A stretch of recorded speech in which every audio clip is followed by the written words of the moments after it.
It was still running under the settings for the last stream we did. Woo. And we're back! I did things right this time. I clicked on the right shit. That's always a good thing to do that. So, for all of you who are watching the last stream, which was actually done on the settings of the stream we did sometime last week about the comedians, we are now in the appropriate place because, Frank was not paying attention to the shit that he was clicking on. But we are back, and I'm joined as always by Lady Cora and my hetero life mate, Jeremy. You guys can go back and check the other stream for the opening if you guys really want to go through it all. But... You just missed the intro. You didn't miss anything. And we talked about the weather. It wasn't that exciting. I'll let us know. That's Let it. us know. But listen, this episode starts out with a very Malcolm in the Middle kind of opening. And I'll pull up the... We in the 90s now, bitch. Yeah, Which I never saw that show, so this was new to me. And I actually went back and Googled on YouTube or whatever the intro for that show. I was like, holy shit, they're right. Yeah, they're very right. Cora, are you getting tired of these retro openings, or do you revel in them the way I do? No, I think because it's a limited series, there's only 9 episodes. It's almost like an homage to television in a little subtle way for whoever picked these shows. It's like, this is their top 9 list of cool shows they liked or something. I don't know. I think it's cool as fuck. What do you think? I definitely like it. Yeah, you're definitely loving it, right? Yeah, I was gonna say. See, now we're in kind of like my era of like TV that I watched as a kid. I'm like, aha, see, I definitely like this. But I do, as you said, I appreciate this kind of like love letter to television in general. It's nice to see all these decades they've spanned in just one episode. It's and they've hit all the cliches too along the way, which is really cool. Yes. Hell yeah. And then, to join in on the Halloween fun, because this is that awesome Halloween episode that every show seems to put out if they're on air right about the time. Wanda comes rolling downstairs to join in all of it, and she's dressed as probably the hottest Sokovian fortune teller ever. Jeremy, were you distracted by this as I was? Yeah, and again, I also appreciate, I'm like, that's the original comic look. I like it. Yeah, we got a lot of that. That's why the outfit was so weird with the pink tights. She and him, Vision, were both dressed like their comic counterparts, and also so was Quicksilver. I'm like, I appreciate that they look like homemade versions of what their comic book characters would look like. I like, that is cool as shit, but I mean, I'm not gonna lie, she rocks the outfit. Yeah, that. For a moment, I got shades of Phoebe Cates coming out of the pool in the red bikini. I was like, oh, hey, no. My girlfriend's giving me dirty. Right. That's okay. Hey. Oh, what she's having. Bitches. Oh, now Casey's here. What's up, Casey? Is the champ? Hey, how's it going? We're just talking WandaVision. So, Vision actually joins the fun as well. He comes down in his costume, like we talked about, is dressed as Vision from the comic books. And it seems like the tension between him and Wanda is pretty immediate. My God. It's hilarious because it starts out all funsies, but then there's 5 or 6 moments between her and Vision and her and Pietro before Vision leaves the house, before they all leave the house, where she's almost like it's a hint that she's either having trouble recalling everything or she's losing control.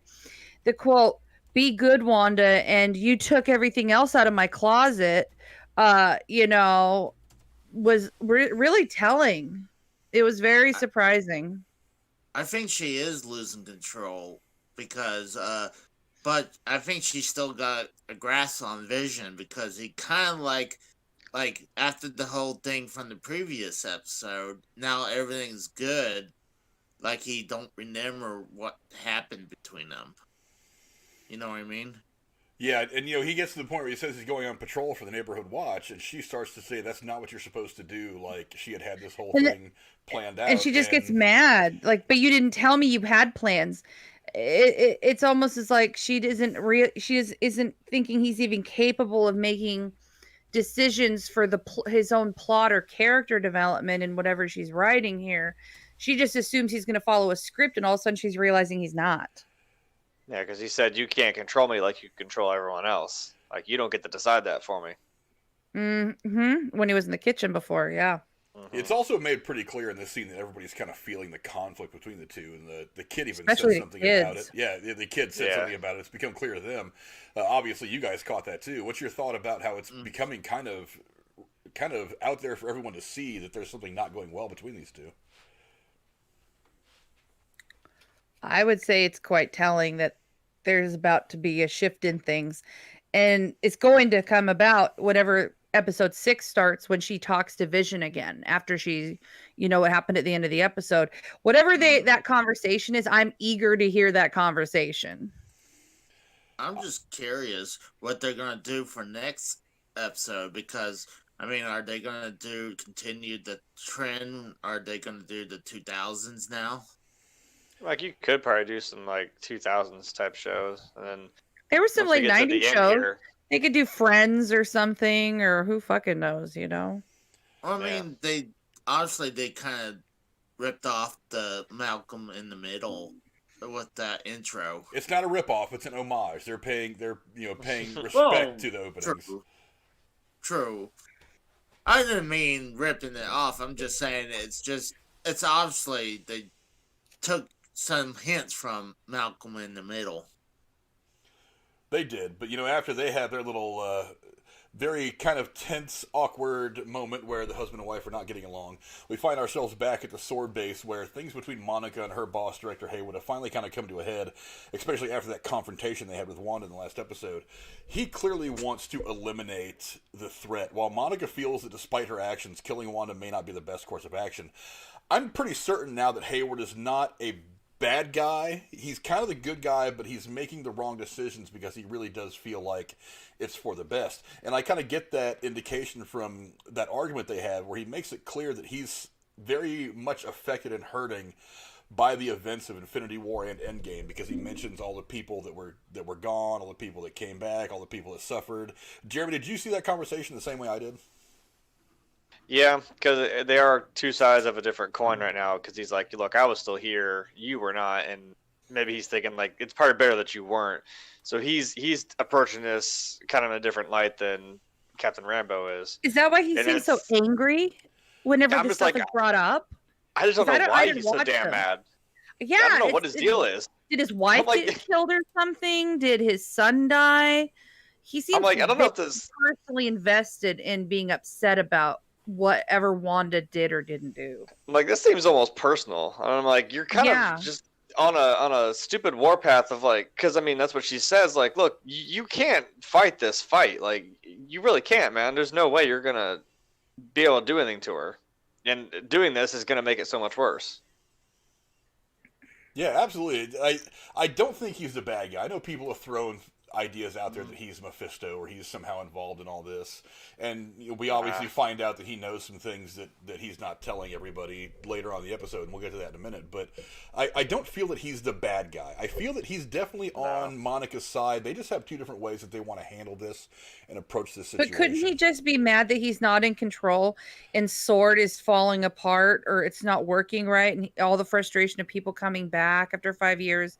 I mean, his stress just might be up through the roof and have nothing to do with Wanda at all. Also, how else would you approach this too? And I don't know. I caught something when he said to Monica. He said like, "I know your history with Carol Danvers." I'm like, so there's obviously been more interaction between them. I don't know why he threw her name out there too, because he's like, "Well, you're sitting here advocating for all these superheroes." I'm like, well, I mean, wouldn't she? I don't know. She had a pretty close connection with Captain Marvel. Yeah, or something about that. Yeah, why he thought that was a bad thing. Yeah, well, I mean, he's obviously been greatly affected by everything that has gotten the MCU up to this point, because he does the conversation that he has with her, and he even gets personal with her. I mean, he takes a shot directly at her heart by saying, "It's good your mother's not here to see this," knowing that it's not going to sit well with her. He's trying to hit her in the chest with his. He's trying to go after her. He's trying to hit her at a personal level. And should he do that in front of everybody? That's really unprofessional, isn't it? Well, professionalism aside, I think it comes from a place of hurt for him. So I don't, like I said, I don't think he's a bad guy. I don't think he's trying to. I don't think he's got a nefarious purpose. I think they both ultimately want the same thing. They just want to go different routes to get it. And because he has been deeply affected by the snap, everything that has happened over the last 5 years in the universe, I think that he really just feels like this is the only way you can handle it. That you can't just deal with these superpowered people. You have to eliminate them. I mean, I can understand if he's affected by the snap, but I mean, everyone's obviously came back from the snap. So why Not is he everybody, still? Well, everyone that was vanished from the blip. So I mean, just don't know if maybe he thinks for some reason his way is the way that's going to somehow work. Because I'm like, because even Darcy says like, oh, he was probably trying to sideline us for some reason. Because I'm like, I don't know if they're causing conflict or making maybe that's what he thinks is like they're making him look weak because they're bringing their opinions to the table, which is something that conflicts with him. Because he just kind of quickly just said, yeah, get these people out of here, like get them off my base completely. Yeah, after they get booted from, and I know this is a picture from the last episode that I'm putting up, but I didn't think to get a screen grab at this particular time. After they get booted out, Monica, Agent Wu, and Darcy escape their escort, and they get back into the base to try to find some answers on their own.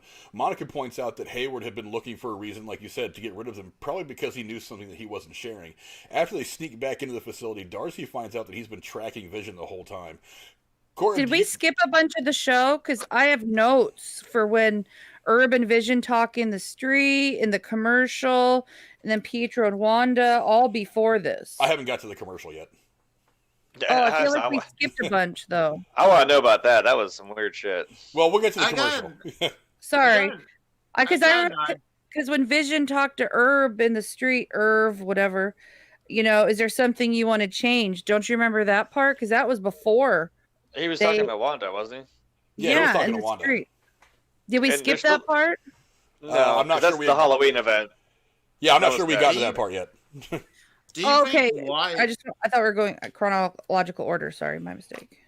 Do you think he's following Jarvis because all the information that Vision, because he's Jarvis and all the information he has from when Iron Man anytime is like, oh, give me all that information, Like, do you think he's just want to go after Vision for that?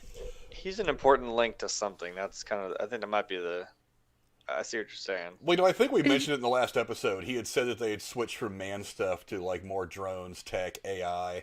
And I think that's one of the reasons why they had Vision pulled apart in their lab was because they were trying to kind of reverse engineer him in a way and use some of his technology and get into to build other things that they could use to do what they need to do, like spy, fight off other threats, things like that.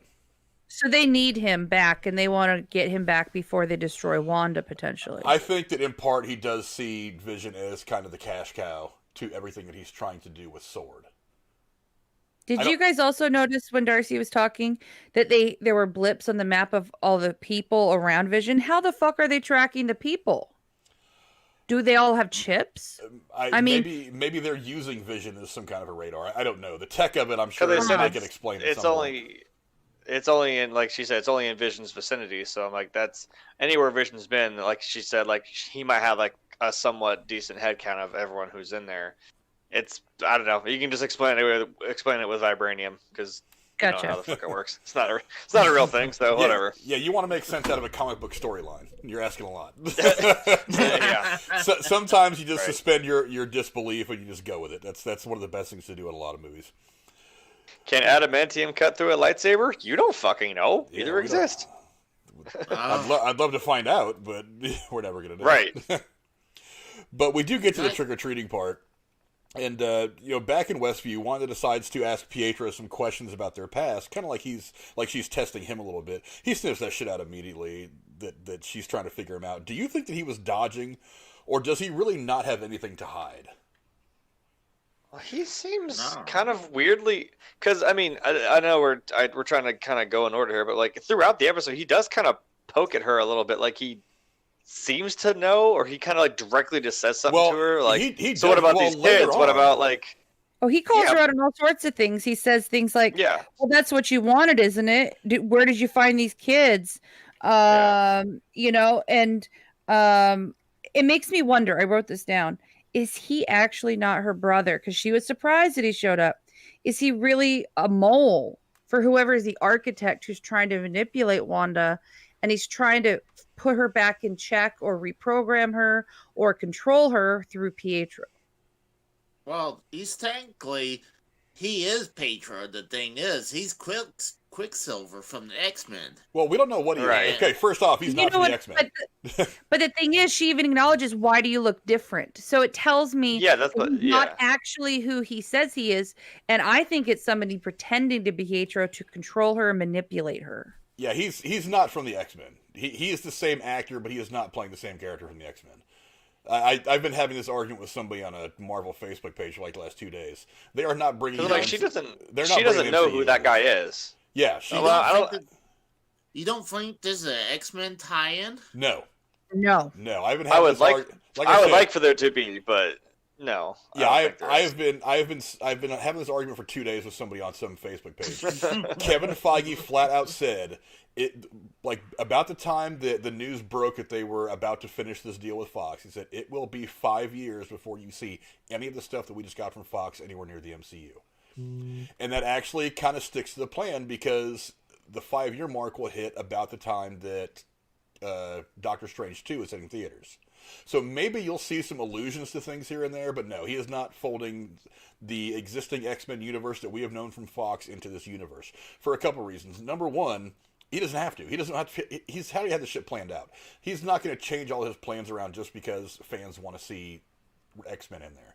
Number two, why would he fold in a universe that, by and large, for the last 7 or 8 years, has been failing, has been horrible? I mean, Marvel is the complete opposite. The stuff that Fox was doing with the X-Men trilogy was just not that. It was not working very well. The first couple of X-Men movies were great, and Days of Future Past was fucking awesome. The rest of the movies were just not that good. They did not hit the way they wanted them to. Fans didn't really like them. Days of Future Past was.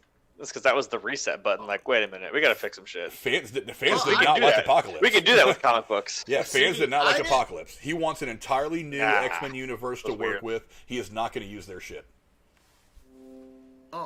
I think it's just the fun. I think it's just the fun joke that, like, oh look, it's. I think it's a little bit of fan service, and that's why Evan Peters is in here. And Evan Peters is kind of a star in his own right, so why wouldn't you want him involved? I'm like, he's phenomenal just as a person. So. And maybe he's one of the 3 actors they wanted who passed the COVID test just in time to film. Probably. That could have something to do with it as well. Who knows?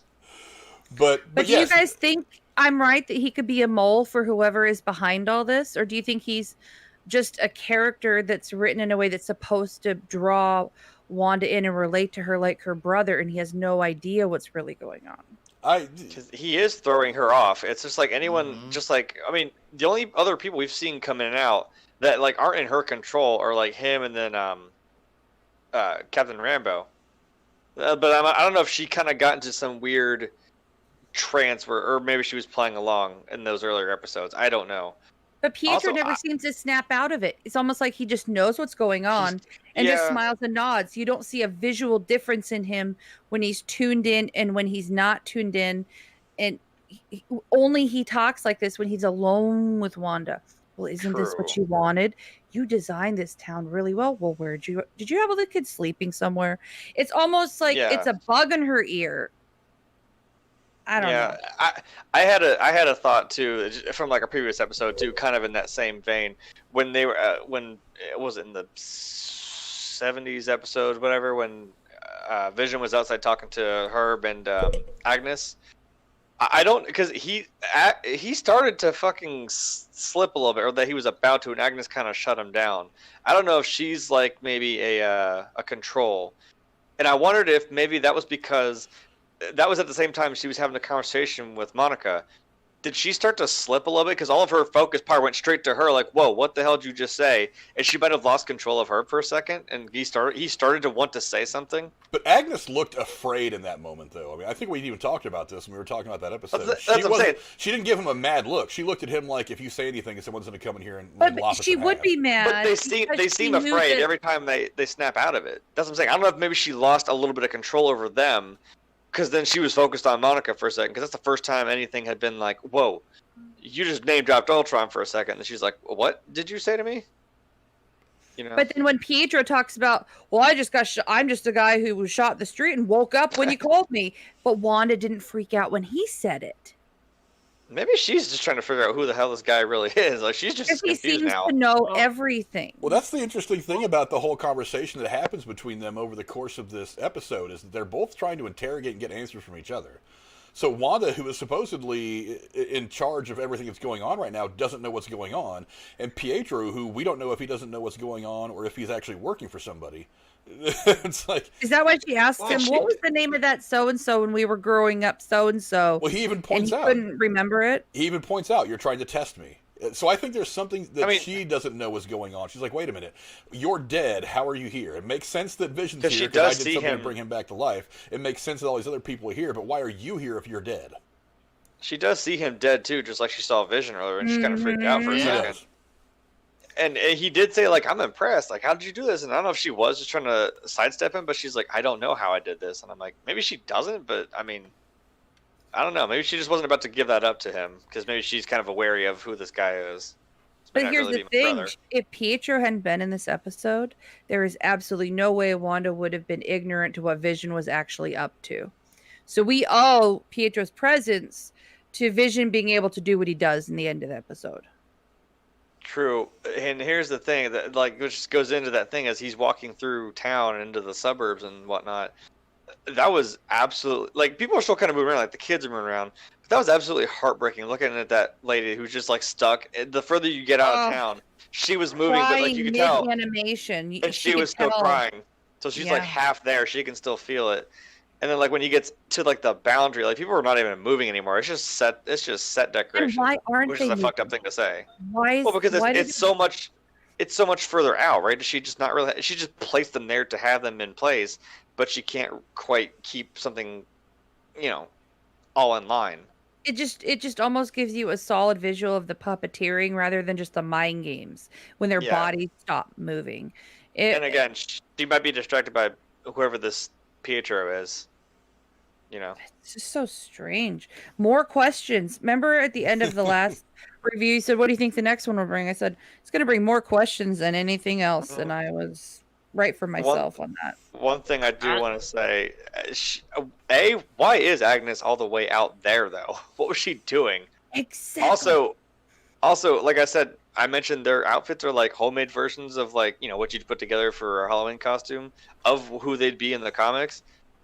Does that not she was in a witch costume in the car. I'm just saying. Do you think we're all saying it? She's got to be the witch. I don't think she's in a witch costume. I don't think she is. I think she's a civilian because she called him an Avenger. She was almost in awe when she saw him. Well, do you think she was just trying to leave the Hex and she was stopped because for some reason the Hex was stopping her from leaving? Well, she does say, I don't want to get too far ahead because I was going to get to that at some point, but she does say that she won't even let us think of leaving. So it's obviously something that Wanda is doing that, and let's face it, she can play all kinds of games with people's minds and do all kinds of craziness. So, but the fact that she says Wanda won't let us think of leaving. As he said, shoot red wibbly woos from your hands. Yeah, mess with people's dreams and shoot red wiggly woos from your hands. But, I love that line. But you know, that's up there with the Peter tingles. The last thing Agnes says before he puts her back into program mode, as we're going to call, I guess, all is lost. Like, yeah, and then she just kind of goes like, "Well, see ya, neighbor." I'm like, "What?" Like, Wanda won't even let us think about leaving, and then all is lost. Meaning what? She's given up hope that she's ever going to be an independent being making her own life decisions. I mean, or is that some reference to the fact that potentially, if this spell is broken, they all die? I don't know. It's very strange. Because they all keep asking, "Am I dead?" Because I mean, she saw him and she's like, "You're dead, though," and she started like freaking out. Because that's the thing. He didn't know what the hell an Avenger was. I was like, "Yeah, I'm Vision, but what's an Avenger?" Like he was like, you know. Well, he did say in the last episode or so that he didn't have any memories of anything before Westview. True. So it's not a surprise that when she says you're an Avenger, he goes, "What's an Avenger?" He wouldn't, if he doesn't have any memories to go back that far, he wouldn't know. He really wants to help. It sucks that he's like, "I don't know what to do. Damn it." Yeah, but we do see at some point, and this is what leads to this conversation we've all been having, that while all this is going on, they're in the middle of their conversation. Vision is out doing his best Magnum PI impression, trying to find some information. And while he's doing that, he comes across a bunch of strange happenings around town. He sees several just really odd things, starting with the woman who seems to be repeating the same movement over and over again, like she's kind of stuck in the Matrix, doing that whole thing, going back and forth. I don't know if you guys noticed, but even her husband behind her, I assume her husband behind her was doing the same thing. He leaned down to put down the pumpkins and stood back up and leaned down. It seemed like these things were some kind of weird holding pattern. Well, you assume You're it gonna might need be a her husband. chiropractor after this. It might be the husband, because didn't Pietro say, he's like, I kind of like that you kept the couples together, the kids are together. Like, and most people's personalities are kind of the same. And I'm like, oh, well, that's nice. Because, I mean, she was like, is that wrong? I'm like, this is kind of a fucked up thing, Wanda. You want your happily ever after, but you're fucking going about this the wrong way. Yeah, he even walks across, even as it starts to get dark, these people are just like standing there in the street, kind of waiting for reanimation. And I noticed that it seems like the farther away you get from Wanda, that the slower that life tends to happen. Like everything just kind of goes to its own little lull until Wanda comes around, and then it perks back up to kind of play the scene out for Wanda. I think that's kind of what they're getting at with all this. What do you guys think? Yeah, that's what I'm saying. Like, her And that's a whole bad idea. doesn't go all the way. Because what happens at the end of the episode? How is she going to control it when it's bigger? We're gonna find Yeah, out. I don't know. I don't know if she just went like, I don't know if she just kind of went Super Saiyan and got another, power level there, and was like, all right, now I can do this. But after Vision finds out all this, well, I mean, and obviously this is round about the time where he comes across Agnes. I think it's. I don't want to get too far ahead of my notes here. Where are we at then in your notes, plot-wise? I don't know. Everybody's been kind of talking ahead of where I was in my notes, so now I'm a little lost in my own shit. Well, then I'm going to say something real quick. That's an overall you want me to change something, observation. Yeah, I know, right? So I'm did supposed you to be in control of notice- this shit. Places, everyone. Did you notice throughout the whole episode, whenever Wanda's talking to Pietro or when she was talking to Vision or Herb, when there's a reference to, the peek behind the curtain about how this is, quote, being produced, or, well, do you want something changed, or what do you think of the town, or, well, you didn't tell me you had plans, all these phrases and then there's a look on Wanda's face where she's like, maybe something's hinky here. Well, then all of a sudden in that moment, there's some type of like soundtracky music that comes on, and then there's a complete shift in a plot and a scene change.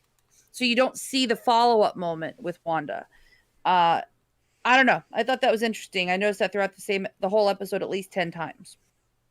And maybe I'm just thinking too much into it when Herb was standing there with his little earpiece in, and they're like, I don't know if that's just again like a little with a little sitcom joke where he's like, "What'd you say? All the candy's gone?" And then we see them like yoinking all the candy, and he's like, "And now all the pumpkins are smashed because 90s band reference." And then they're doing that, and then I'm like, are they quite catching it like the moment before? Or is it just supposed to be the timing joke? I mean, like, you know what I mean? Is that No, planned? it was ahead of time. It wasn't. It was very peculiar. I noticed that But I too, don't.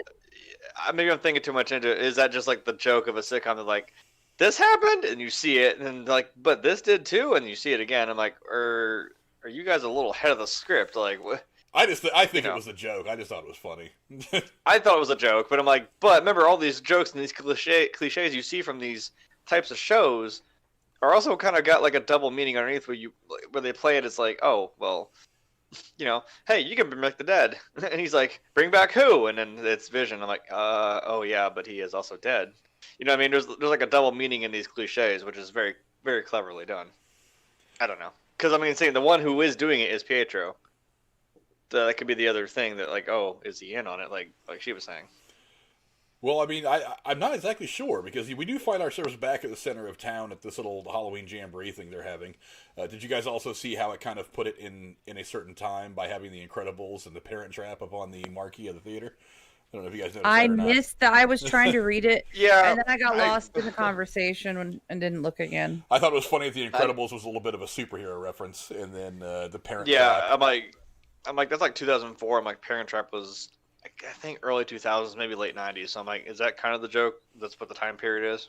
I'm here Maybe. for it. It stood out to me because I know how Marvel loves to do those little things in the background. So as soon as that scene first played, one of the first things my eyes shot to was the marquee to see what movies they had up there. Oh yeah, Was the theater name significant? Coronet? I don't think so. I mean, there are some people that are more steeped in the comic book lore than I am that might be able to answer that, but I don't think so. Nothing jumped out at me. But this is where the interrogation of Pietro kind of keeps going. I mean, they and where he acknowledges where she sees him being shot too. Yeah, they sit down at this thing, and then their conversation. This is a point where Pietro pretty much just comes out and tells her, he's like, "I know that you have control of all this shit. I know what's going on." But when he asks her, interestingly enough, well, first off, how did you do this? Well, before we get to that part, she starts talking to him. And this is it's at this point that he says, "This is what you want, isn't it?" And then when she starts trying to poke him for information about how he ended up there, he says, "Details are fuzzy. I got shot like a chump in the street, and the next thing I know, I heard you calling me." So he dies, and then the next thing he remembers dying. So the next thing that happens in his memory is that Wanda's saying, "Pietro, I need you," or whatever, and then he shows up here in Westview. I think it kind of further cements that Wanda has a great degree of control. But it's pretty clear that there's some things happening here that aren't. It's just more to confuse the situation that we kind of see ourselves in. What do you guys think? Maybe more than she realizes. Maybe she really doesn't know. Like, maybe she has more power than she even herself knows. Because she's kind of just like, oh, I didn't know I could do that shit. She pretty much has the power of an Infinity Stone. I mean, she was able I know. Yeah. For sure. So, yeah, with Vision still on the trail, that's when he comes across this lady who you see when I was talking about earlier, the lady kind of going in motion and her husband behind her. I thought it was kind of significant that it does show a close-up of her and the tear coming down from her face. Like she's aware that she's trapped, but she can't do anything about it. It's really odd. And I wonder if maybe Wanda's power does decrease a little bit as you get farther away from where she is. Like, she can still control you enough to make you a part of the scene and do what you're supposed to be doing. But so wait, is this Wanda Wi-Fi? As you get further out, the signal's weaker. Maybe. But the fucked up thing about this is, if they're suspended in animation like that, they can't go to the bathroom, they can't eat. People might actually die. Right. We flip this switch off on her. This could be bad. Yeah. Well, it's at this point that Vision decides that he wants to take a little trip up in the sky and get kind of an overview of what's going on. This is when he ends up finding Agnes, and their conversation is pretty interesting. Well, let's be honest. First, he sees the military border around the town, all the lights, and he realizes there is some type of boundary around the edge of town. I think he does kind of start to see the shield, the border of the hex, but when he has this conversation with Agnes, we finally get to see the full scene of her coming out of the trance, which is something that they've teased us a lot with in a lot of the promotional stuff. But she does say, but the conversation that they have is one of the things that kind of cements to me finally that Agnes is not.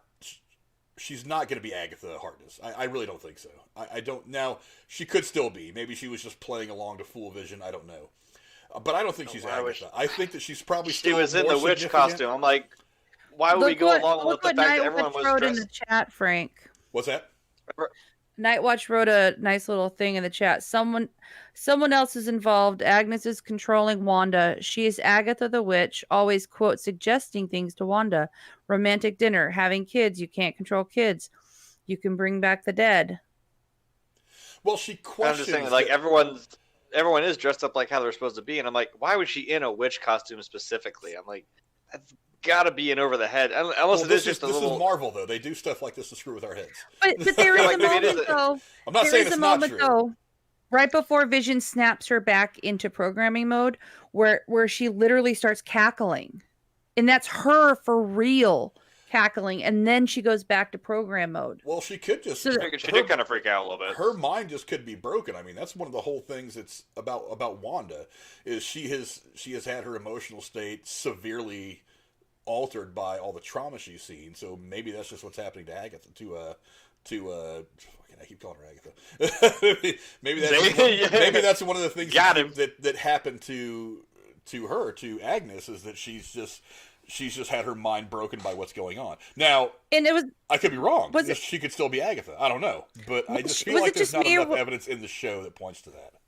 Was this the first intro?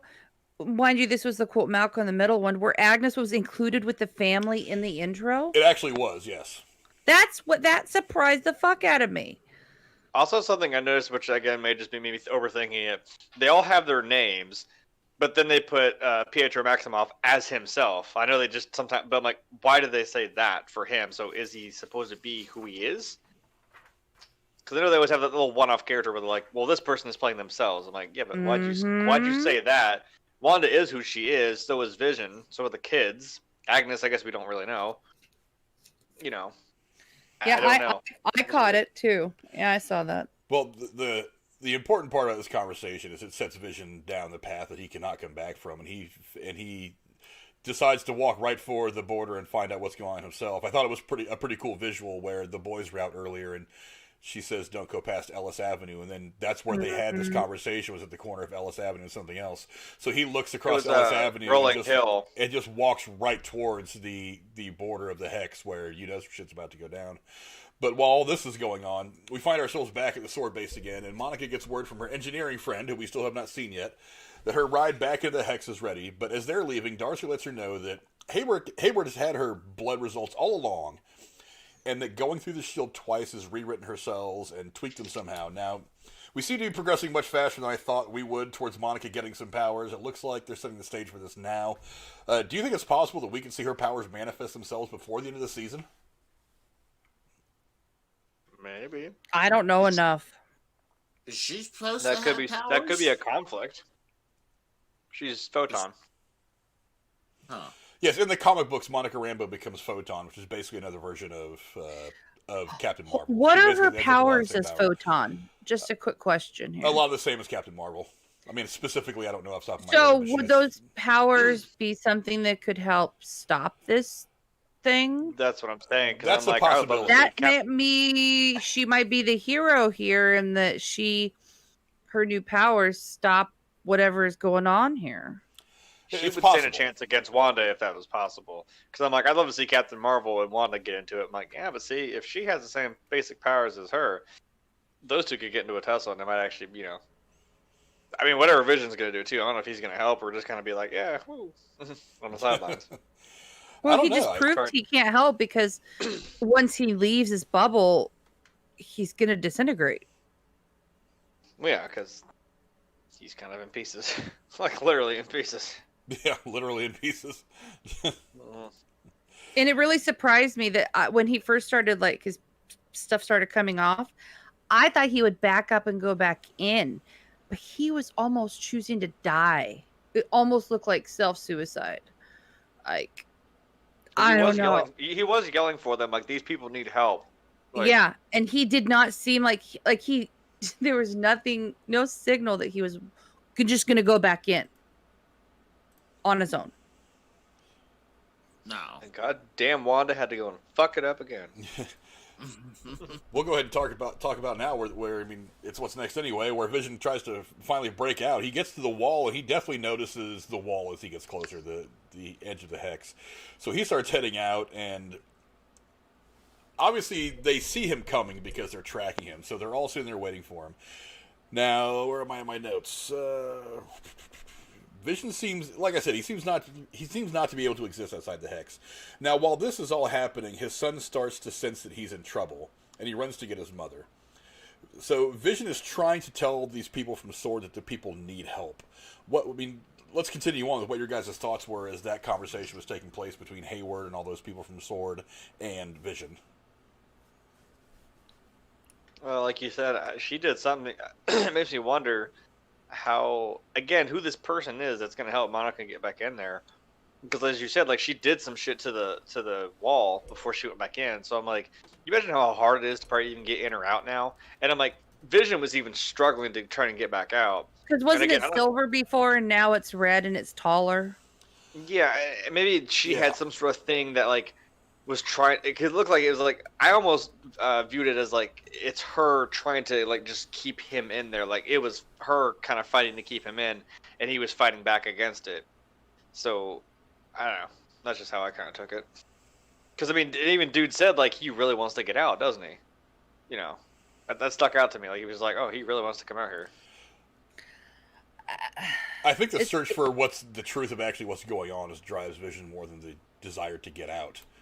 I think Vision, being much more logical than emotional, is probably thinking to himself, if I'm supposed to die, then I better get out of here and pass this word on, and I'll die passing this word on to make sure these people out here that are stuck in the hex in Wanda's little holodeck fantasy are actually going to be safe, despite how much it may hurt Wanda. That was kind of what I figured was going through his mind at the time. Maybe he also thought that if I do let myself disintegrate, Wanda will be forced to face fixing this because I won't be here to be a reason to stay. That might piss her off, though. Oh, Yeah. I know, but if I were I mean, him, if I were Vision and somehow Dan went crazy psycho and created some town like this, and I could not get through to him, and it was obvious he was terrorizing people for some crazy reason, I would sacrifice myself if it meant jarring him into coming back to reality and stopping hurting people. Well, you better hope and you better hope Wanda takes it that same way, because I'm just saying that may she might snap. She's gonna snap no matter what. Let's be honest. Yeah. I think at some bad. point she's going to snap no matter what. But while all this is going on, like I said, the son is having a conversation with Wanda, saying that he feels his dad having some problems. Now, Pietro says something that pisses Wanda off. He says it. I don't think he said it to make her mad. I think he said it in the way that goofy brother in a sitcom would say it. Wanda did not take it very well and yeeted his ass across the fucking square because she was pissed. Oh. Now, I was about to say that too. I was like, well, it's not like her husband can die twice, right? yeah. Oh, And there you go. At this point, things happen very, very fast for the rest of the episode. I mean, it was like it almost didn't. From this point on, you don't have time to catch your breath from one thing to another, and I thought it was very, very exciting. And I hated when the episode ended because I was like, wait a minute, I had to actually go back and watch like the last 4 or 5 minutes again because I couldn't process it fast enough as it was coming. I was like, what the fuck is going on? They ended it when they did. you, They don't want you to know who survived getting out of the blast zone, as we'll call it, I guess, or the expansion zone. Well, they want you to wonder all fucking week. Well, he's talking on the radio, and he can't get a hold of anybody. So as far as we know, the only 5 people that managed to not get overtaken by this expansion of the Hex was Hayward, the 2 agents in the car with him, Monica, and Wu, and that's it. Those are the only people that are left. Yeah, when the episode ended, did you have a Darcy moment where you're just like, oh, come on, are you kidding me right now? I'm excited to see how Darcy interacts with Wanda, because I think that'd be fucking hilarious. I want to know who she ends up being. That's awesome. But yeah, Pietro's girlfriend. But what Wanda ends up doing is she ends up freaking out. She basically pauses everything that's going on inside her little hexagon fantasy, and she does some magic shit, and boy, this thing just overtakes the entire town, the entire county, the entire sword base, the important part, and turns it into a circus, which I found absolutely kind of hilarious because that's what that's how Wanda sees these people, as a bunch of clowns. And obviously it takes over. We do see, and I'll put it up on the screen real quick because I think it's pretty badass. It was a pretty badass. And, look, guys, the circus came to town. Nice? Darcy, who has come out to try to. When Vision hits the wall, she sees it happening, so she runs out to try to be a part of all this going on, and they cuff her to one of the cars. So when this thing all expands, they leave Darcy there to fend for herself, which wasn't going to go well because she's handcuffed to a tank. And the Hex overtakes her, and that's the last we see of Darcy for the episode. She is now in the Hex. We don't know if she's of her own mind or if she's, part of the people wandering around in what is going to be, I'm guessing, a 2000 sitcom the next episode. So we see that, and that was already a kind of a what the fuck moment that kind of blew people away. And before you even have any time at all to process all this, it just takes over the rest of the base. And Wu and Monica, who are already on their way to meet this engineering friend to get their special car that's going to help them get into the Hex, they see it coming, and they have to go even faster because they know it's gaining on them. And Haywood and his 2 agents that managed to survive, they actually just barely get away from the Hex. I mean, you see when they make that turn onto the road, like the rear of their car actually bumps into it, and you see sparks and all that. And it's kind of where all the characters left, with the exception of Wanda, and I'll show you the last view of Wanda here in just a second. But I mean, yeah, that last 2 or 3 minutes happens so damn fast. But then we do see Vision regenerate the way she has we do see, Vision ends up getting overtaken by it too, and then he kind of comes back to normal, a little worse for the wear, definitely tired and a little beat up from his experience of being Daddy got drunk and went out into the field again. Damn it, he passed out. Damn it, Dad. Told you not to do that tequila shit, Dad. Hold on. I had a really funny theory. I'm like, I bet you I know what's going to happen to Darcy. Oh, please do tell. It's just a joke. I'm like, please tell me. I'm like, if anyone's seen Two Broke Girls, if she ends up being some waitress in there in her little fantasy town, I'm just saying, that would be awesome. That would be kind of classic, wouldn't it? Right, just to poke fun at her own character. I'm like, just give her the same little, Well, the next couple episodes are going to be right around the time that show was coming out. So that's what I was saying. It's I'm like, entirely possible. possible. That show came out, right? It's entirely possible. That'd be fucking awesome. But one of the interesting things is like the last visual that we get from this episode is the fire in Wanda's eyes, and even this is kind of I don't think it's even representative enough of what she did, because we don't really see her as she's doing this. The scene that we get of her with her eyes glowing red is kind of towards the end of it, as she looks like she's starting to wind down a little bit. Yeah, Wanda is tremendously powerful. I'm not at all surprised to see the shit that she did. What were your guys' thoughts as all this shit was just happening one after another after another? It reminded me of what I expected episode 9 to be if they were going to do a second season. So it makes me wonder if this is the climactic moment of the season and the rest is going to be explaining and go slower. I don't know that we've hit the climax yet. That's the crazy part. It's like, as crazy as all this shit has been in the last couple episodes, I don't even think we've still gotten to the climax yet. I think we're going to get that in episode 9. How many more episodes 3. do you think There's 3 more episodes. 3. Yes. According to Internet Movie Database, there are 9 episodes in all. The last one will air the first week of March, and we have 3 left. I've actually heard, I don't know if this is true or not, because I haven't really had a chance to look into it to see if it's right. I've actually heard that the last 3 episodes are all going to be something close to an hour long. So we're looking at 3 more hours of WandaVision for all this stuff to play out. Yeah, awesome. I'm fine. You can make every episode 2 hours long. I'm game.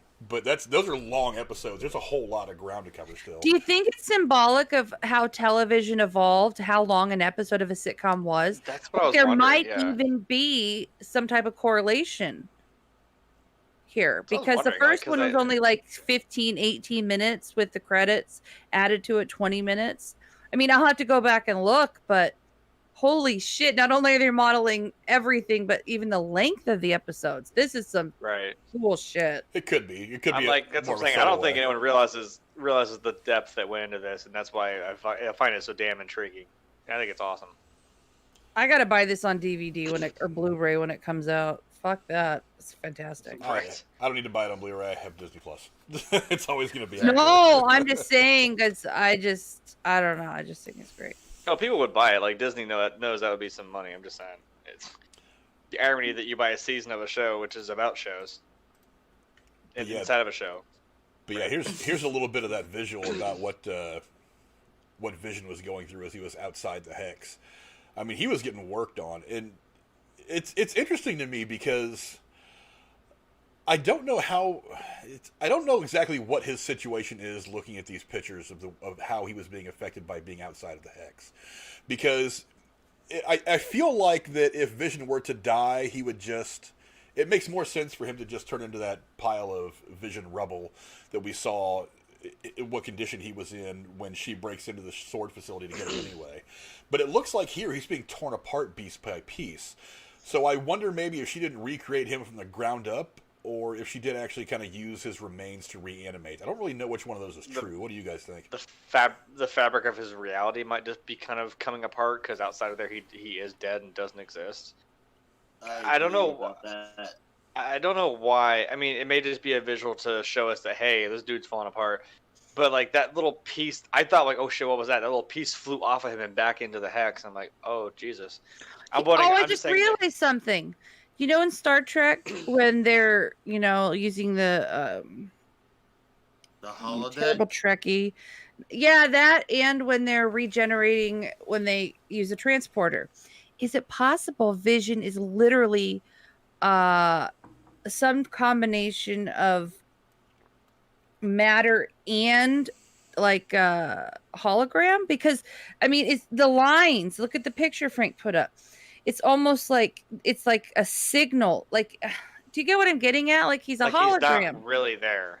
Yeah, because the signal is being drawn back to the source. That's what I'm saying. It seemed like it was really trying to keep pulling him back in, and that's what I'm wondering. I'm hoping that, like, when that thing crossed back over him, I'm like, because I'm saying that piece flew off of him, and I'm like, shit, I hope that wasn't important, because I'm like, when it just flies back over him, I'm like, did he just lose another part of himself? Because that would really fucking suck. Because he regenerated very quickly once he was back, quote, inside the line of the new border But line. I mean, pieces were flying off this dude, so I'm like, I hope when that came back, that didn't actually just fly off, and then, like, she just quickly kind of put the, back over him, the image back over him. Too many questions. It's just. Well, I think we're going Wait to a start getting minute. a lot Wait. of answers. That could be the joke. That did the joke that every fucking bad sitcom or soap opera gets. He comes back on, he wakes up with fucking amnesia or some shit. And I'm like, damn, man. He was so close. Or the evil twin that you didn't know Right. existed, Yeah. Yeah, they haven't really Maybe played Pietro is the evil twin. Because he's like, you're the compassionate twin. Yes, Oh. he's lore. Lore. Does anybody watching even get that reference other than me? No. Data in Star Trek Next Generation has a twin named Lore that comes up throughout the series. I watched Star Wars, I'm sorry. It's okay. Hold on. Class. I thought Data's brother was before. No. Well, he may have Are been. you trying I'm to just make saying joke, he has a Casey, and missing brother. again? I'm like, is it even now? Like, now? When was No, that? this is Now. like- Just now. Never mind. Wrong show. Sorry. But yeah, there's at some point they've got to start answering some of these bigger questions. I feel like it's going to be. I feel like it's going to be the next episode because like I said, they're getting into these episodes that are supposedly almost an hour long, somewhere between 45 minutes and an hour is what I heard. Again, I won't know if that's going to be true until I wake up Friday morning and get a chance to watch it. But I feel like it's going to get to the point where they're going to have to start answering questions very, very soon. Or stop giving us new questions. Yeah. Well, I mean, they seem to enjoy this hitting us one after another with these crazy things happening without giving us much time to react. Like I said, like they did with the last 2 or 3 minutes of this episode. Because Darcy getting absorbed, Vision being out there talking to Sword, all this, it happens so fast. Like I said, I had to go back and watch this again just to try to process it all, because I was like, wait a minute, this, and I was like, slow down, people, damn it. It's like, even when I went back to try to get the screen grabs and stuff to use today, I was like, trying to watch it all again, it was just it's like so fast. To even get the ones that I got from this area of the episode, I had to like fine tune my, you know how hard it is to do on a PlayStation, by the way. It's not as easy to do as it is on YouTube. I was trying to find these perfect spots. It was happening so fast I couldn't even get them. Can I ask you something, Frank? Yes. About something she said. So I don't remember the exact wording. Maybe you have it in your notes. When whoever Pietro is sits down and asks her, how did you do all this? And her response was something to the effect of, well, I just was feeling so empty. Yeah. I don't remember if I put that in my notes or not. And then I was here. She did say that, yeah. And she kept saying... she said, I don't know how I did it. I only remember feeling completely alone. And then she turned back, and that was when she turned back to him to see him riddled with bullet holes and all. Is that a hint that she died at some point? Like she. I'm just wondering. I mean, what? This is me not knowing Marvel Universe anything. Well, wait. Before WandaVision, what happened to her last? I was like, well, wait, what happens to her last? What happens to her last is that because when Endgame is over, this all takes place supposedly about 3 weeks after the events of Endgame. Well, no, but I mean, she got snapped, so she watched him die and then got snapped, and she was gone. And then she came back when Hulk snaps, because she's in the final battle against Thanos. She's working Thanos. That's what I mean. Okay. Was that the emptiness she felt? Is what it was that what the snap was? No, the last time we see her, she's sitting along the banks of that lake with Hawkeye having that conversation. That's the last we see her before WandaVision. That's one of the was that last Is things that they did. before or after a snap? That was after. After all said and done, Thanos has been defeated. Okay. They've buried Tony Stark. Spoiler alert for anybody who hasn't seen Endgame yet. I would imagine there shouldn't be anybody watching this that hasn't seen Endgame Come on. yet. But Right. so that's one of the reasons why people think that Hawkeye might be the one who pops in as the cameo towards the end of the episode, because they have developed, for a couple reasons. Number one, they have developed a little bit of a rapport. Remember, Hawkeye is the one who convinces her to fight against Ultron and kind of like gives her the pep talk she needs in Age of Ultron. He is also the one that sits there and has this little heart-to-heart conversation with her at the end of Endgame. And to top it off, Hawkeye's doing his own series, so maybe you kind of want to reintroduce Hawkeye to the fandom. But what do you now. take on the whole comment of the emptiness feeling? I mean, that to me was very significant, and I think we need to not forget that. But the question, she came but back that just and she leads, still didn't get anything out of it. yeah, that just leads to the question of, like, is this her doing this, or is somebody else doing this? There's and an she doesn't know it? architect. Does anybody in this Yeah. call disagree that there's very much likely an architect here? Oh no, that we don't know who there's it is? somebody that we have no idea who's working. That's what spurns the rumors and the theories about Agnes, about And her husband. about Pietro, talking about the missing husband. Is Ralph, there that she would never somebody that see. Agnes worked with in this other character she was? Like, did she have a partner or a boss I don't really or know off the somebody- top of my head, probably. that could be the person that it has her plant? Somebody wrote this in the chat. I'm sorry, I think it was Night Watch maybe. That they're saying that someone is what I call the architect, and they planted Agnes on purpose to control Wanda as much as she can within the the scripted world, while this larger architect is controlling everything. Because when you look up Agatha Harkness, it always gives out like things about them, and it does say it'll say someone they were with or a partnership with, and it does say Wanda. So I'm like, are they in cahoots? Like, I'm saying, if we're assuming that is her, they do kind of have like a thing. So I'm like, Well, here's a crazy idea. What if this what we see isn't the actual real Wanda? I don't know. It's possible. The thing is, remember, she came out of the hex and she was still Wanda. Okay, True. you're right. Thank you, Casey. True. You're right. You're True. right. So far, she's the only one that seems to have the freedom to come and go.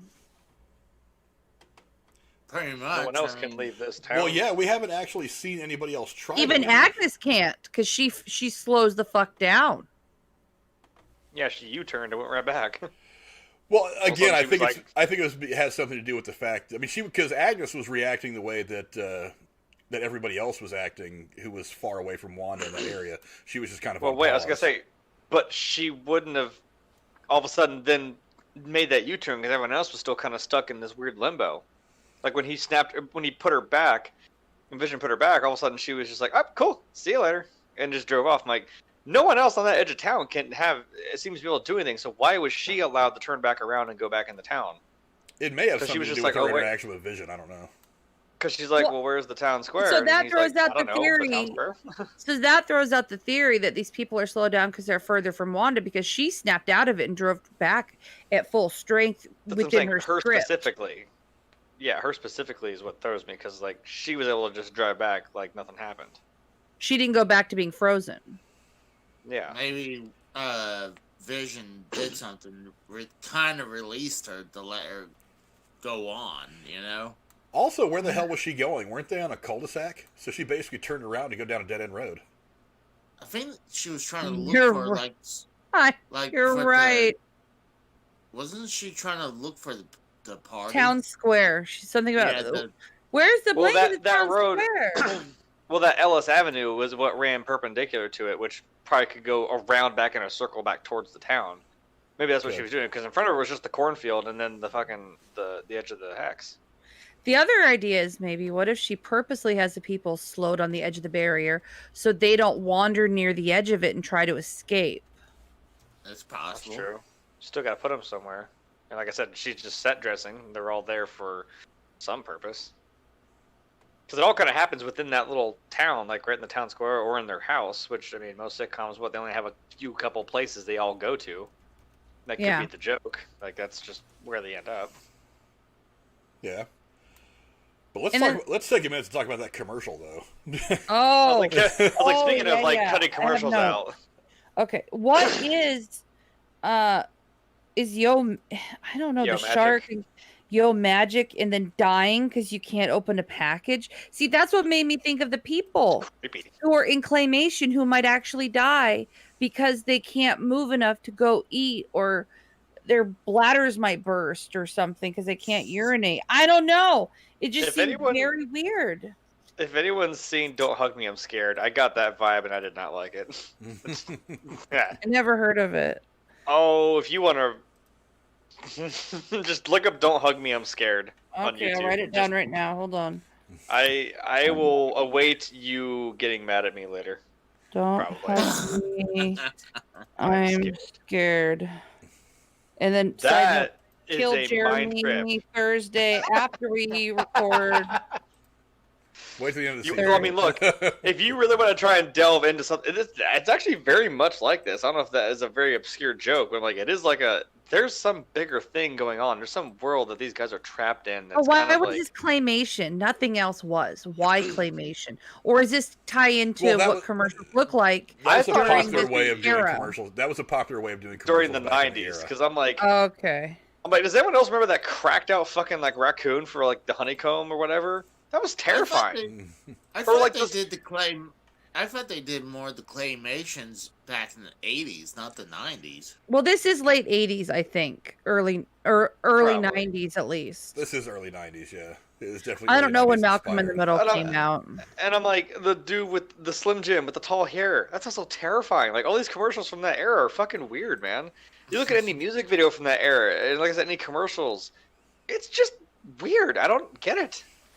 That's the one I came from. That's the era I was in. All the commercials have been significant to Wanda at this point. They've been every commercial has kind of been representative of her tragedy. So the first commercial with the first commercial of the toaster was probably the Stark bomb that her and her brother were looking at that they expected to explode and kill them, as she talks about in Age of Ultron. The next one was Strucker, the Strucker watch, because Strucker is the one that experimented on them and made them into these enhanced people. Not mutants, mutants, enhanced people. And then a lot of people say that the fact that the soap was square probably had something to do with the Time Stone or with the Tesseract or something. I don't really know. And then the Lagos, obviously the Lagos paper towels refers to the incident in Lagos where she was trying to save Captain America and was responsible for the death of people. So, but this one doesn't seem to be a reference to one of her past traumas. It seems to be its own thing. But there's some funny wording about this. The shark actually says, what does he say? I feast on or I feed on yo magic, which I thought was kind of interesting. Because there's this running theory that I've been hearing some people talk about saying that the reason why another person has kind of crafted this whole thing was because they're feeding off of Wanda's magic or off of Wanda's power. And that's why he says specifically, I feast on or I eat yo magic. It is kind of 90s. When he uses the word "yo," so I guess that's I don't know. I don't know why the shark even said he's like I remember being hungry. I'm like, what? Is it because they were like poor? They lived in a kind of a shitty like country. Is that what that was? And the shark just kind of gave him the thing and pieced out. Didn't even fucking help the kid. He fucking died. I know. It's like I don't know. Let me hold on to your fin while you swim, though. See, there's something significant about the color red. I mean, the kid's wearing red. It could be. Could be. And also, I mean, just the darkness of this commercial. I mean, the kid can't get the damn thing open, so he dies. It's like, So could that be an? Could that be? And then he's like, superpose, yo, magic. Yeah. You know. Could it be a bit of foreshadowing that maybe her kids don't live through this? Or all the people are going to die. I think Vision and her twins are all going to be dead at the end of this thing. Agreed. I think somewhere I saw someone said the kids are going to be like Wanda's downfall. I'm like, I could see that. Maybe it's something about Pedro because remember that's one of her traumas when remember at the end of Ultron, she has a breakdown when she finds out her brother died. Yeah, that immediate reaction she has when Pietro dies. Yeah. Yeah. Maybe. I think it's a bit of foreshadowing. For one, I think it was very dark. It was very dark just to show this kid wither away and die. I was like, wow, that is something. Because like once I got past the whole '90s aesthetic of mid late '90s aesthetic of the commercial, the claymation, and the way it was all done, I was like, for one, he didn't leave him a fucking spoon. I was like, he's gonna eat it with his fingers. I was like, for two, he can't get the damn thing open. What does it even mean that he can't get the thing open? I thought that was a metaphor for something that I couldn't figure out what it was. What do you guys think? Sure, could at least poked a hole in the fucking top of the damn cup. I know you got Fuck, teeth, man. right? More Sure. questions, more questions, more questions. But yeah, I mean, I think these commercials have been significant in a lot of ways. Somebody actually said that they are representative of the Stones, but I don't think that's true because I think Marvel's moving past the Infinity Stones. Do you think whoever wrote all this and created this is going to come out and do some interviews and explain everything, or they're just going to leave us wondering long after episode 9? Oh, I think they'll explain Well, it we all still during don't the know what's- episodes. Yeah, we're not there Okay. yet. Well, they have to explain it all to a certain point because remember, this is all just Act 1. But and all something the that's small also gonna, stuff, like the commercials and stuff, it would be great if they did like one of those panels at some type of like con where Wait. they Well, would explain all wait. this. Wait a minute. Comic-Con is supposed to be coming up, but I mean, what kind of conventions are actually going to be happening over the course of the summer? You know We what don't I'm know. saying? What were you thinking, Jeremy? It's killing me. Hold on. You said the red, right? The red Yes. seems to be kind of reminiscent with Wanda. Yes. Is this maybe representing the emptiness she felt? Because this kid's by himself on a fucking island. And she kind of felt dead. Oh. She did say she felt alone. Yeah. Is that maybe supposed Overwhelmed to be with her? emptiness. And And like, some architect offered her this quote yogurt, which is this town, and she the can't, magic. Right. and she can't get into the yogurt, meaning she's here, but it's not satisfying her. It's eating she- away at her too. Yes, Jeremy, There your we go. brain. My brain is very big and smart. So maybe we should go back and watch all the commercials and see if those commercials are representative of what Wanda's feeling in that episode. There's See, got to be yeah, a last YouTube week cut we- of all these commercials together so that we can just watch. Yeah, like I it said, over again. when we mentioned that, there was someone who had up until I think it was the '80s episode. Like they had cuts from the '80s episode, but didn't mention that yet because there was one that skipped over. Because when we finally see the sword base, but they went through and they're like, yeah, everything of these commercials has something to do with her past. So I'm like, maybe they've updated it now to maybe include that one and this one, and whatever the hell it's supposed to mean. Nightwatch wrote something interesting in the chat. I don't know what it means. I bet that Biddy at Sword is another Vision. And Sword had a tracker on Vision in the hex, and it said, quote, reacquire asset. So he caught something that we didn't see. Yeah, I did see that because I was trying to watch that computer screen. Like, What I is kept going Biddy? back, pausing, going back, pausing. I'm like, hold on here. There's one that came out 2 days ago that's got all the commercials. Yeah, I'm sure they're updating them as they go. At the very end, can we do a closeout for the whole series and maybe spend 15-20 minutes talking about just the commercials? Oh, I'm sure we That would probably be will. cool. I'm sure that once we get to episode 9, after we go through the events of episode 9, that we can have kind of an overview. I had thought of that already. But something somebody else had brought up on a couple of things that I had seen is that scene where she's talking to the neighbor Herb. There's this guy standing behind Wanda who seems to be staring right at her, and Cora, I think What? I don't think you said something about it earlier. But I didn't get a screen grab of it, I don't think. Let me pull it up on my iPad over here. But there's Hold a on. guy who's wearing what looks like I want to say it looks like a plague mask, ironically enough. That's kind of standing there behind Wanda as she's talking to Herb, who doesn't seem to move. Oh, People don't know if that's just like I a know what lawn you're talking about. decoration, or if it's somebody actually standing there watching over this whole thing. I'm well, and watching the other it. thing was, like, when Um, Pietro was moving, I'm like, isn't the thing that everything kind of slows down? Because Well, they didn't stop moving. yeah, and when they're neither going did that through- guy. actually, that looks like a decoration in someone's front yard. That's kind of what I thought. I thought on a- maybe people were just looking too much into it, but I can't discount the fact that Marvel, like I said, loves to put little things around that you don't notice until they have to explain it to you what it meant. So I can't just discount that might be something. I'm rewatching Also- it now, and I'm gonna also- pause it. Go ahead. Sorry. Go ahead. Yeah. What? again, I see things and I'm like, what the shit? Because I'm just everything I see I question now, which I hate. Well, But when Marvel's, like I said, Marvel's got a habit of doing this. So yeah, if you're but that's steeped in good for someone like me Marvel who's OCD as shit, looking all over the screen. Oh, like when her walks away.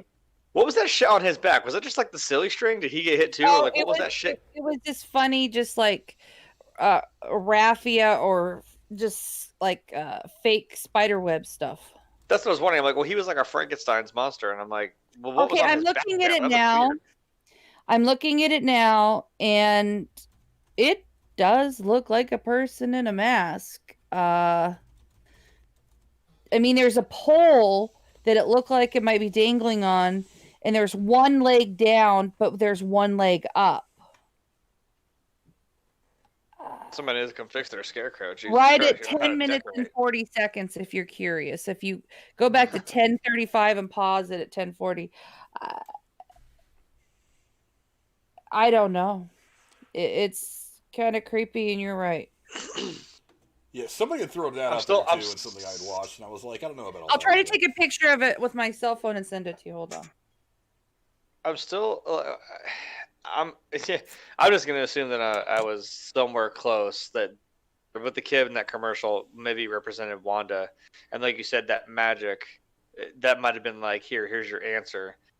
Does the shark mean something, or does the shark represent somebody? Like, what is that in reference to something in the comics, or what? That shark had to have meant something. I don't know. Check your DMs. I just sent it to both of you. Okay. I don't know. The shark. Is there some type of like water scene in a Marvel movie where someone fell in the ocean or something, or somebody was stranded on an island? No, I don't think so. I mean, the only thing close really that's significant is the raft, but they didn't really explore the raft that much. I mean, maybe this is a tie-in to tell people what happened where they went during the snap. Were they all somewhere starving on an island, and some people came back and some people didn't? I don't know.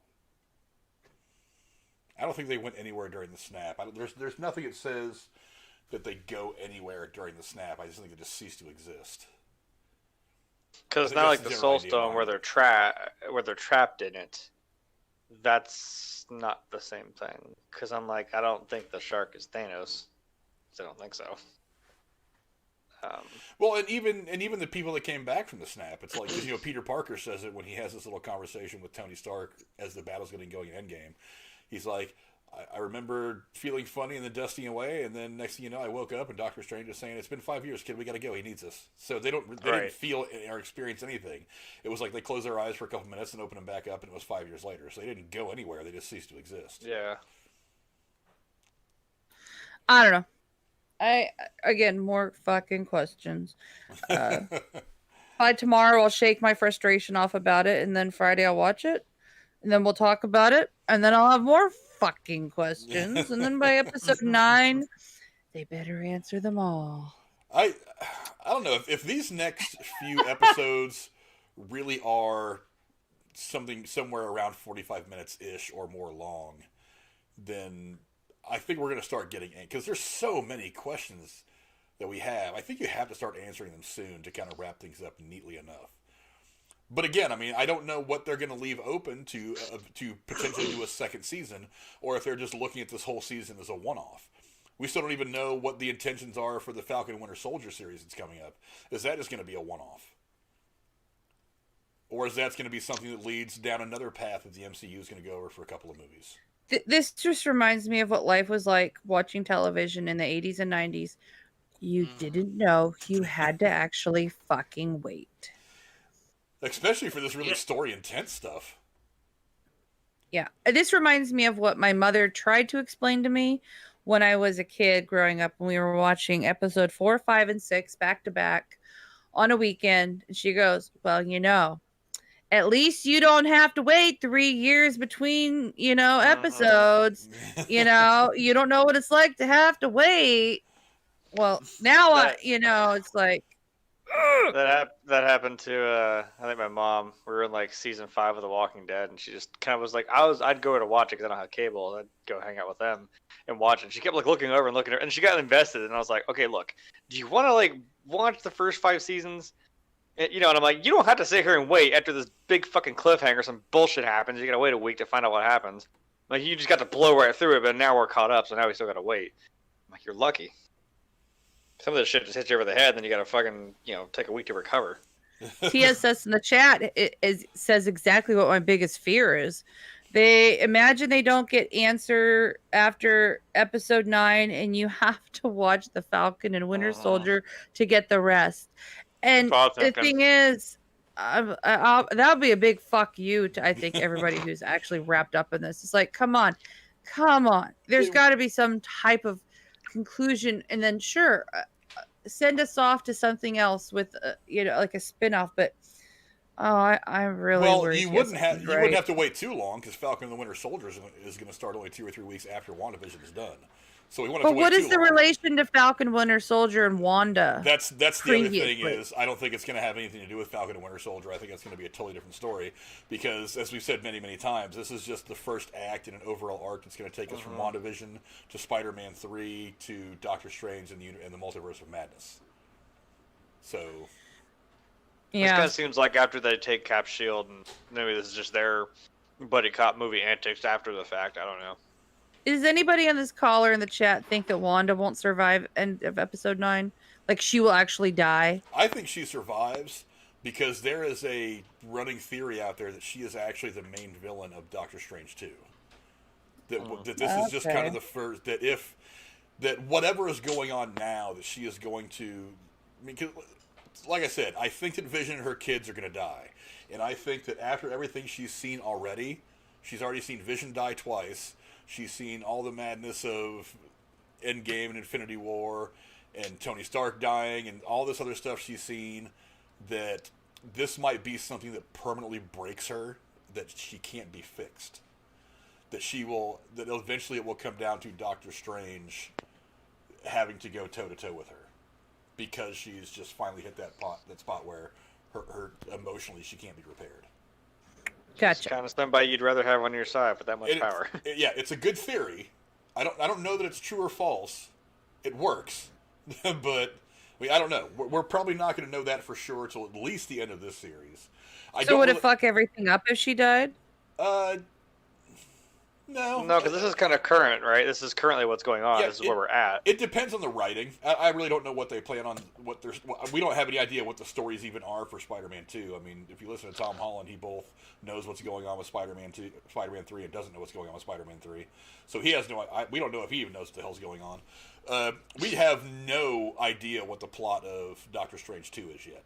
But all we know is that she is filming Doctor Strange 2 right now. Neat. So I think Wanda survives this, but what her exact role is going to be going forward, I really don't know how you fit her into Spider-Man 3, because we've already got this thing we have to deal with of Spider-Man being on the run because Peter's just been outed as being Spider-Man by J. Jonah Jameson. So I don't really know how you fit what's going on with Wanda into what you have to deal with in that third movie. It's all about writing. I really don't know. Yes, TSS. It's already been said she's on the cast list, that she is in Doctor Strange and the Multiverse of Madness, so she's going to live. But whether she lives past that, I really don't know.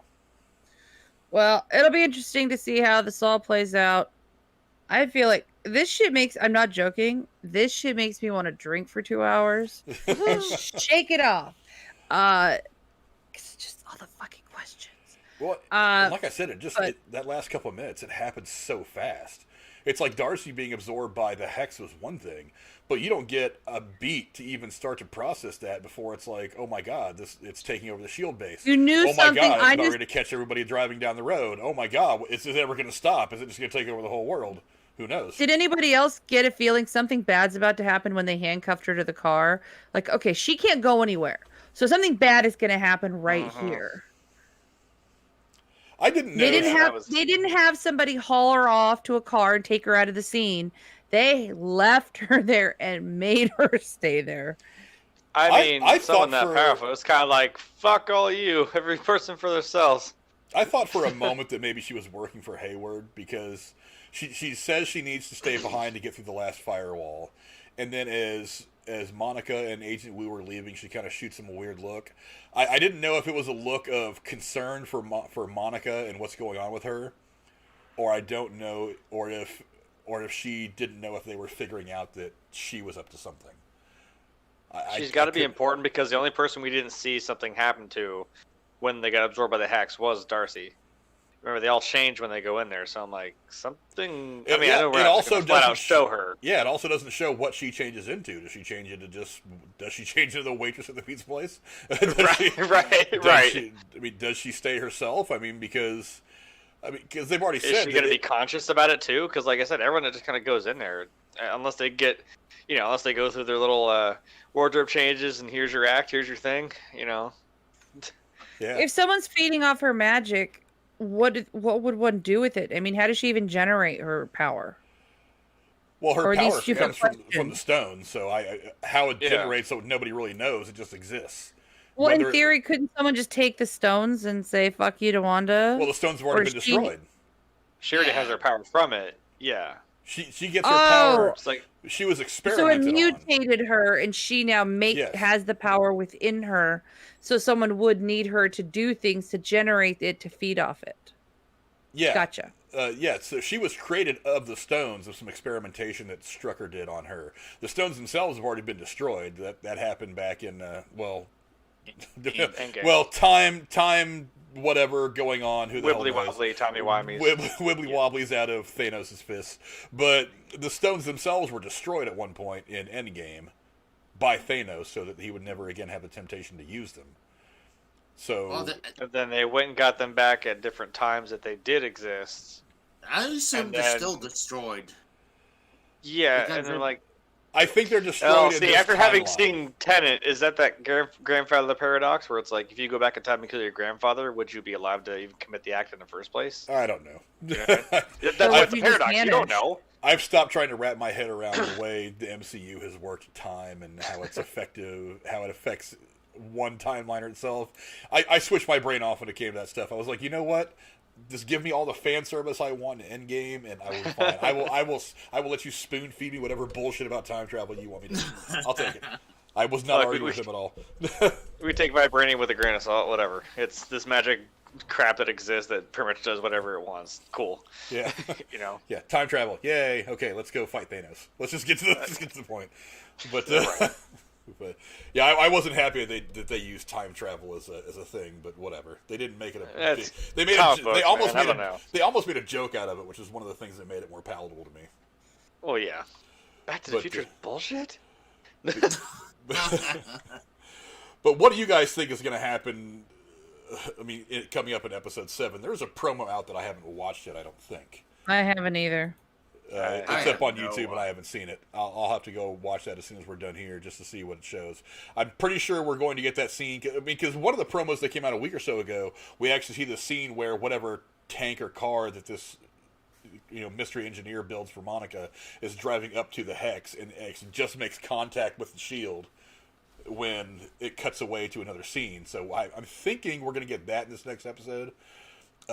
Whether it works or not, whether it has some further effect on Monica, we don't know yet. I mean, will that thing protect Monica, or does she get out of the car for one reason or another, and then that affects her somehow? Who the hell knows? That's something we're definitely going to have to see, and I'll have to go watch this new promo. So, any closing thoughts from you guys and everything we saw in this episode? No. I think you guys said everything well said. At this point, we all just have headaches. We just want to get to the end. we're just tired of being beat over the head by you guys. Just give it to us. I think Cora said it best. We just want to heavily drink right now because we're just not getting the answers. Yeah. Like I said, I think we're going to start getting them soon. And Michael Cloud just came into the chat. What's going on? If you popped in just now, we're getting ready to wrap it up, so you may want to go back about an hour and a half or so, hour and 23 minutes, and check out everything we've talked about. But Yeah, before we go, I just want to say thanks to everybody in the chat who was around. Cora on the call with us today. Casey popped into the call as well. My woman, Miss the Harsh Truth, was in here. TSS2, Bry Guy. God, who else was in here? My son Max was in here for a while. I don't know if he's in here or not. Talk That Talk, Get a News and Opinion. Heistman Defoe, go check out his channel. Link to his channel's in the description as well. Let's see, who else is in here? I know there were some more people that came in late. Nightwatch Zone came Utah. in. Yeah, Nightwatch Zone came in. Link to his channel in the description below as well. He actually just did his breakdown with his crew of episode 6 of WandaVision. I have to go back and watch that one as well. But he does a lot of really great reviews, specifically of horror movies on his channel. I'm catching up on a lot of his stuff as time goes on. I have a crazy idea. What's Would that? he want to do like a end of series like thing with his people and all of us? Maybe It's a possibility. I mean, I'm sure collaborations will come up in the future, but we'll get to that. Let's see. Who else? Let's see. Giz Anime was in here. Thanks a lot for watching. Who else was watching? Some people came in kind of late. Jazzy Utah was in here at one point. What's up to you, my man? Let's see. Night Watch again. I think that was just about everybody. And Michael Cowell came in right here towards the end. What's going on, Michael? Glad you came in. he won the wheel on Monetize This. He's the king of the wheel this week. Ooh, king of the wheel. All right, Case, are you still the belt holder right now? Yeah, technically I'm still the champion, but he's the king of the wheel. For the week, yes. Hell Yes. yeah. Go check out Joe Cronin's channel. See if Casey can hold on to it next time, and maybe you can be king of the wheel. But Michael Clow coming in and checking us out. Thanks a lot. Hope And you guys- Thursday, you'll be back with us, everybody, hopefully. Yes, we'll be back here Thursday. Thursday is our next show. We'll be talking about our favorite black dramatic actors and pointing out probably some specific performances that make these people stand out. Obviously, it's Black History Month. We want to throw it all out there and just say, hey, let's pinpoint some of these great African American artists and some of the great work they do, because several of them do some fantastic work. There's actually one person that has a Marvel connection that I'll be bringing up on Thursday.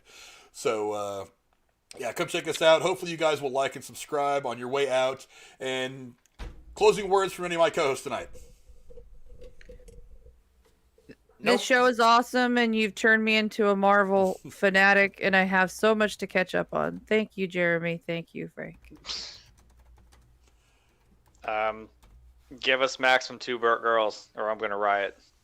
Thank you for coming to my TED Talk. Thank you for coming to my TED Talk. Yeah, Casey, any thoughts from you on the way out?